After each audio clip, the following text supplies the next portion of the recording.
Welcome to my YouTube channel Arya and Aditya classes.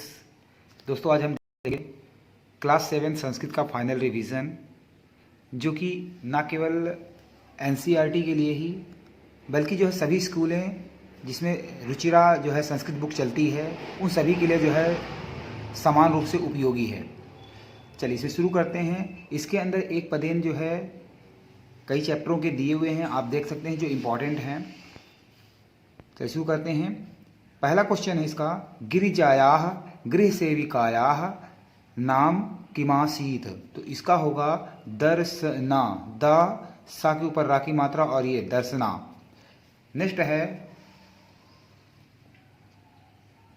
देखिए, दर्शनायाः पुत्री कति वर्षीय आसीत।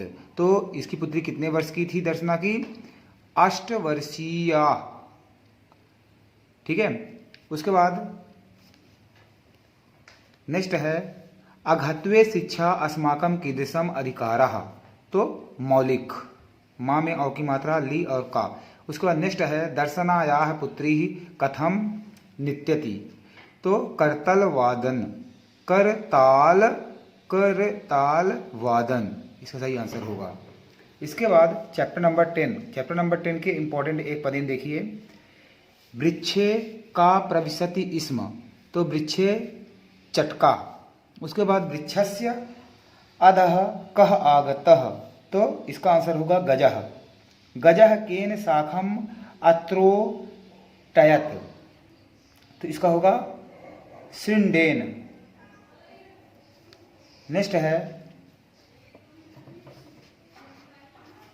नेक्स्ट काष्ठकूटः चटकः कस्या समीपम अनयत्। इसका आंसर होगा मंडूक।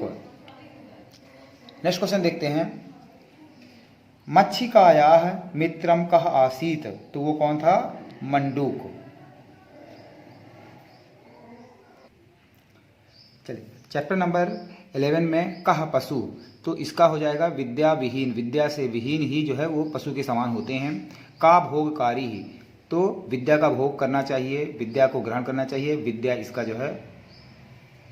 इसका जो है सही आंसर है।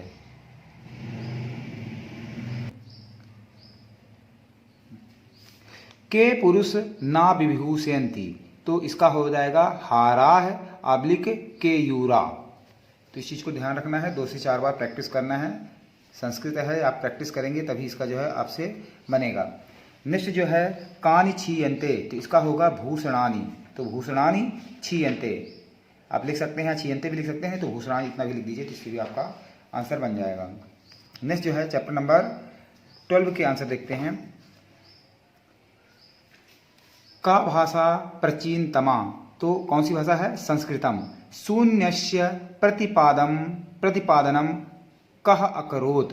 तो इसका हो जाएगा आर्यभट्टः। नेक्स्ट है, कौटिल्येन रचितम शास्त्रम किम। तो अर्थशास्त्रम हो जाएगा, आ रा की मात्रा थ और अर्थशास्त्रम। उसके बाद कस्याः भाषायाः काव्य सौंदर्यम अनुपम। तो उसका हो जाएगा संस्कृत भाषायाः। नेक्स्ट देखिए, का अभ्युदयाय प्रेरयन्ति। तो इसका क्या हो जाएगा? सूक्तय। तो सा में बड़ा मात्रा, आधा का, ता और या, सूक्तय। नेक्स्ट चैप्टर नंबर 13 देखिए, का विहसति। तो क्या हो जाएगा? धरणी। किम विकसति। तो कमलम, कैसा विकसित हो रहा है? कमल की तरह है। व्याघ्र कुत्ते गर्जति। तो विपिने, विपिने मतलब जंगल में। बाघ कहाँ गर्जना कर रहा है? तो विपिने जंगल में। हरिण का खादति। हिरण क्या खाती है? तो नव घासम, नए घास खाती है। तो नव घासम। उसके बाद मंदः कः गच्छति। तो इसका हो जाएगा तड़गः उष्ट्रः, तृगः उष्टः। नेक्स्ट जो है चैप्टर नंबर 6, तपः प्रभावतः के शाखायाः जाताः। तो इसका हो जाएगा हस्त्र पश्वः।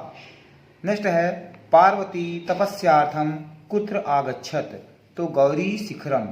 कः शमशाने वसति शिवः। शमशान में कौन बसता है? तो भगवान शिव बसते हैं। उसके बाद नेक्स्ट है,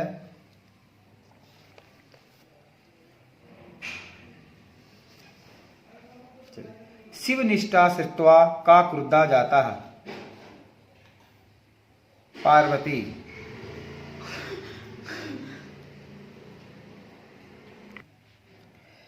नेक्स्ट, वाट रूपेण तपोवनम कह प्रविशत?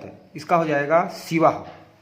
चैप्टर नंबर 7 के अंदर अस्माकम ध्वजे कति वर्ण सन्ति? हमारे ध्वज में कितने वर्ण हैं? त्रयः, 3 वर्ण हैं। त्रिवर्णे ध्वजे सकत्याः सूचकः कः वर्णः? तो केसर वर्ण। अशोक चक्रम कस्य घोतकम? अशोक चक्र किसका घोतक है? तो सत्यस्य, मतलब सत्य का। सत्यस्य। त्रिवर्णः ध्वजः कस्य सूचकः अस्ति? तो स्वाभिमानस्य। क्या हो जाएगा? स्वाभिमानस्य। इसके बाद जो है गिनती आप देख सकते हैं, संस्कृत में गिनती भी आती है एग्जाम के अंदर।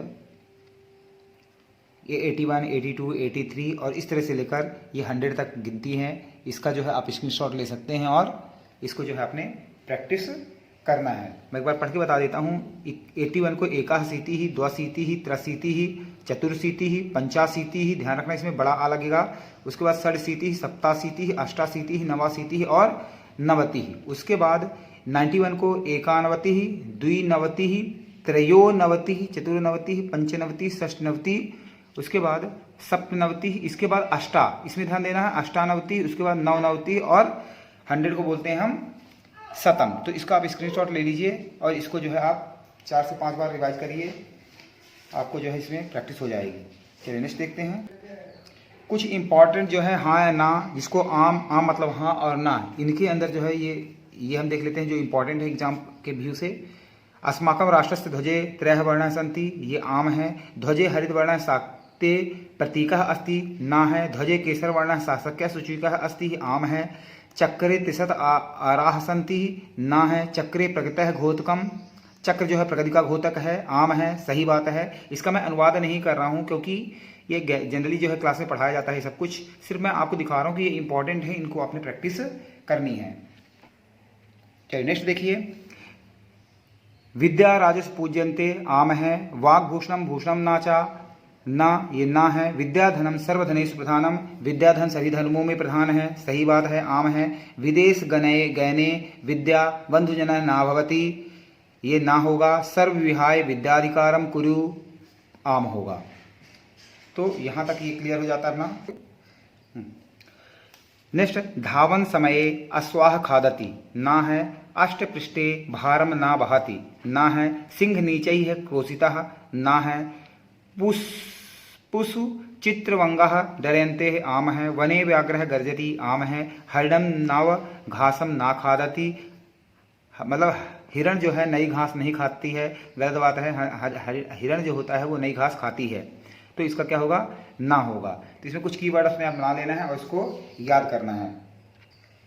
उसके बाद पाठ के अंदर जो इंपॉर्टेंट सही जोड़ियां हैं उनको आप देख लीजिए, इनका स्क्रीनशॉट लेकर, और आपने इसमें जो है प्रैक्टिस करना है। यहाँ पर इनकी नंबरिंग दी हुई है, आपने इसको जो है देख लीजिए। केसर वर्ण है, इसका जो है सौसस्य त्यागस्य चा सूचक होगा। हरित वर्ण है का सुषमाया है, उर्वताया है, व सूचद्ध। उसके बाद अशोक चक्रम का प्रगते न्यायस्य चा प्रवर्तकम होगा। उसके बाद त्रिवर्ण ध्वज का जो है स्वाधीनतया है, राष्ट्र गौरव चा प्रतीक है। जो 3 वर्ण है स्वाधीनता और राष्ट्र के गौरव का प्रतीक है। उसके बाद त्रिवर्ण ध्वजस्य, इसका जो है कब ये लागू हुआ? 22 जुलाई 1947 तमे वर्षे जातम। तो इसको जो है 3 वर्ण का जो हमारा ध्वजा है जो है ये लागू हुआ, इस चीज को आपने याद रखना है। नेक्स्ट देखिए। विद्या राजस्य पूज्यन्ते नाहि धनम, ये आपकी जो है श्लोक है उससे है। इसका होगा विद्या विहीन पुषु कायूरः न विभूषन्ति पुरुषः, इसका होगा हरः न जंतो ज्वलाः।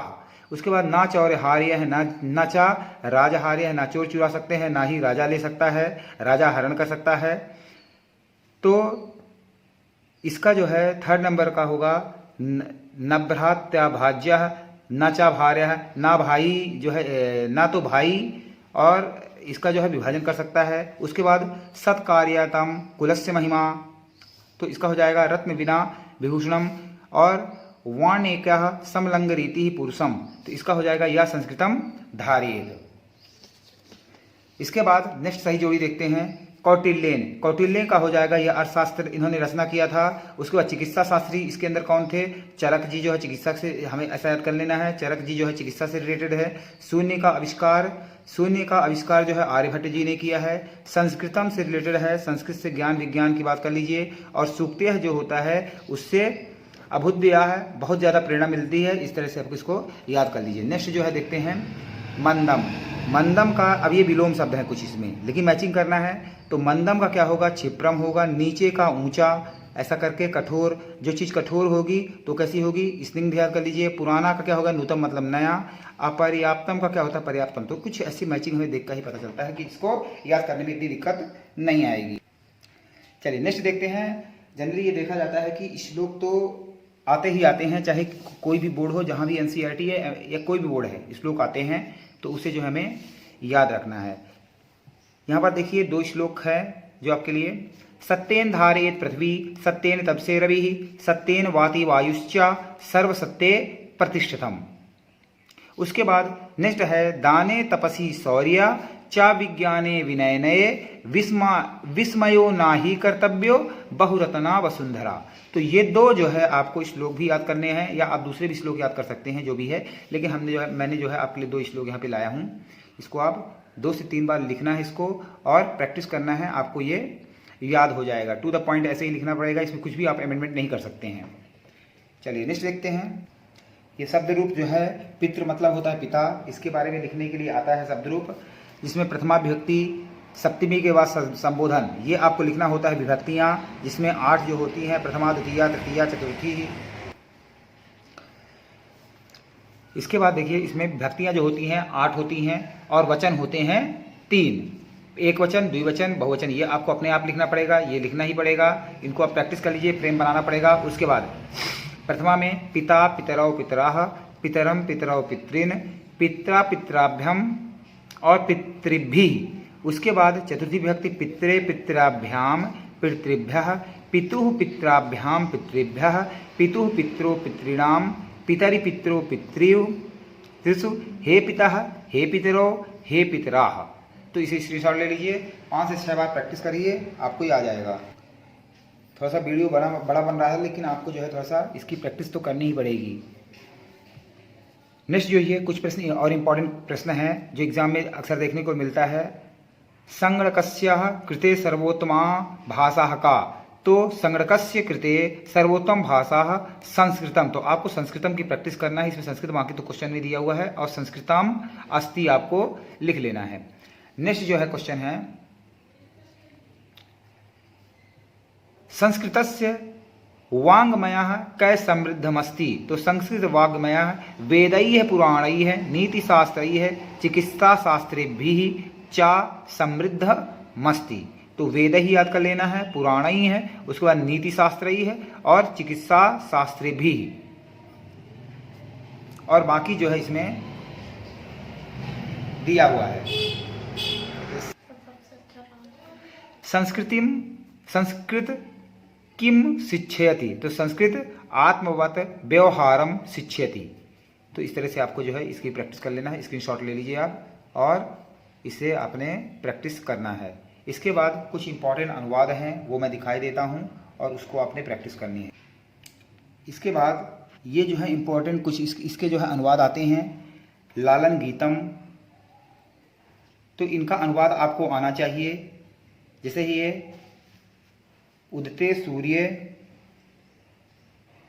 क्या देखिए, उदते सूर्य धारणी विहसित पक्षी कूंजति कमलम विकसति। उसके बाद नदति मंदिरे उच्चैः ढक्काः सरितः सलिले सलिलः नौका। तो इनके जो है अनुवाद भी मैंने इसके लिखा हुआ है, आप इसको देख सकते हैं।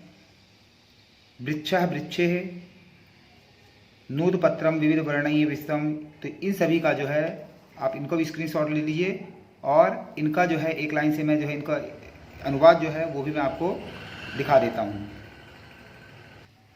चलिए, पहला वाला है उदते सूर्य धारणी। आप बुक सामने रख सकते हैं, और उसके बाद जो है इसको देखिए मैं बोलता जाता हूँ। उदते सूर्य धारणी विहसति पक्षी कूंजति कमलम विकसति। अब इसका अनुवाद क्या होगा? सूर्य के निकलने पर पृथ्वी हंसती है, अर्थात सर्वत्र जो है प्रकाश फैल जाता है, पक्षी जो है कूंजते हैं, मतलब पक्षी आवाज करने लगते हैं, गूंजने लगते हैं, और कमल जो है कैसा होता है? कमल खिलता है। उसके बाद नदति वाला देखिए, नदित मंदिरे उच्चये रक्का सरितः सलिले सलती नौका। तो इसका जो है अनुवाद आप देखिए क्या है? प्रातःकाल मंदिर में जोर से जो है नगाड़ा, ये नगाड़ा लिखा हुआ है, नागाड़ा, नगाड़ा बजता है। नदी में, नदी को जल में नौका, नदी के जल में नौका जो है तैरती है। उसके बाद तीसरा नंबर है पुष्पैः पुष्पे नानांगाः तेषु डरन्तः चित्रपंगाः। तो इसका क्या है? प्रत्येक फूल को जो है भिन्न भिन्न रंग हैं प्रत्येक फूल में, तथा उन पर जो है तितलियां मंडराती है। मंडराती प्रैक्टिस कर लीजिए, मंडराती कैसे लिखते हैं। नेक्स्ट जो है चौथा नंबर है, वृक्षे वृक्षे नूतन पत्रम विविध वर्णय विभासित चित्रम। तो इसका देखिए, प्रत्येक वृक्ष पर जो है नए पत्ते हैं, विभिन्न रंगों से जो है दृश्य सुशोभित होता है, विभिन्न रंगों से जो है दृश्य सुशोभित होता है, मतलब अच्छा लगता है। चलिए नेक्स्ट है, धेनु पर्यात पच्छति दुग्धम शुद्धम स्वच्छम मधुरम स्निग्धम।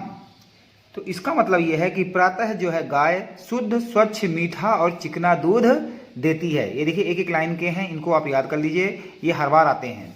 उसके बाद नेक्स्ट अनुवाद है गहने वाले का, देखिए जो छठवां नंबर है, गहने विपिने व्याघ्रो गजति उच्चै स्थिरम इस्तत्र चा सिंहम नर्दति। इसका मतलब क्या होता है कि घने जंगल में बाघ गर्जना करता है और वहां सिंह जोर से दहाड़ता है। नेक्स्ट वाले में है, हरिणो अयम खादति नव घासम सर्वत्रम चा पश्यति सवि लासम। तो इसका मतलब है यहां यह हिरण नई घास को खा रही है तथा चारों ओर विलासपूर्वक जो है देखता है या देखती है, कह दीजिए, इसको कोई अंतर नहीं पड़ता है। उसके बाद नेक्स्ट है, ऊष्टम तंगम मंदम गच्छति पृष्ठे प्रचुरम भारम निवहति। इसका मतलब है ऊंचा ऊंट धीरे धीरे चलता है, वह पीठ पर जो है बहुत भार यह ढोता है। ढा में ओ की मात्रा और ता है, ढोता है। नेक्स्ट देखते हैं। चलिए नेक्स्ट है, घोड़ कार्य क्षिप्रम धावती धावन समय किमपि न खादति। इसका मतलब यह है कि घोड़ा शीघ्र दौड़ता है, वह दौड़ते समय कुछ भी नहीं खाता।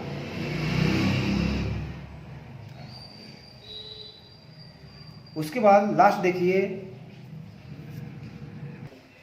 नेक्स्ट है, पश्यत भल्लूक मिम करालम नित्यति थथरई थथैया कुरुकरतालम।